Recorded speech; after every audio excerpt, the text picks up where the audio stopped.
माझी आई आजारी पडली, अंथरुणावर खेळली, 4 दिवस घरामध्ये पडून आहे, काय करावं कळत नव्हतं. आईला उचललं, सरकारी दवाखान्यामध्ये नेलं आणि डॉक्टरांनी निदान केलं की तुमची आई दिवसभर पाण्यामध्ये काम करते आणि अनेक दिवस तुमच्या आईनं दुखणं अंगावर काढलंय, तुमच्या आईला कॅन्सर झालाय, उपचार करावे लागतील.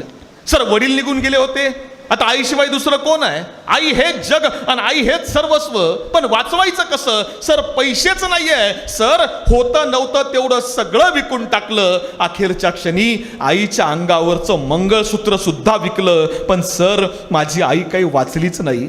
आणि सर आईचा मृतदेह त्या दवाखान्यामधून बाहेर काढायचा होता, ॲम्ब्युलन्सनं न्यायचा होता, आईवर अंत्यसंस्कार करायचे होते आणि त्याकरता 1500 रुपये पाहिजे होते. पण 1500 रुपये खिशात नव्हते. म्हणून आई ज्या लोकांच्या घरी काम करायची ना, त्या सगळ्यांच्या घरी गेलो, सगळ्यांना हात जोडल्याने सांगितलं, माझ्या आई तुमच्या घरी धुनी भांडी करायची ना, मला 50 रुपये द्या. माझ्या तुमच्या घरी कपडे धुवायचे ना, मला 50 रुपये द्या. माझ्या तुमच्या घरी पोळ्या करायची, भाजी करायची ना, मला 50 रुपये द्या. सर दिवसभर फिरलो, 1500 रुपये गोळा केले, आईचा मृतदेह बाहेर काढला, आईवर अंत्यसंस्कार केले. पण सर अंत्यसंस्कार केल्यावर सुद्धा माझी आई मला रोज आठवायची. का? कारण बेडवर पडलेली माझी आई, बिछाण्यावर पडलेली माझी आई, अंथरुणावर झोपलेली माझी आई मला रोज फक्त एकच वाक्य सांगायची. माझी आई सांगायची, बाळा शिक, बाळा शिकशील तर मोठा होशील, बाळा शिक्षणाशिवाय पर्याय नाही. सर मृत्यूपंथावर असणाऱ्या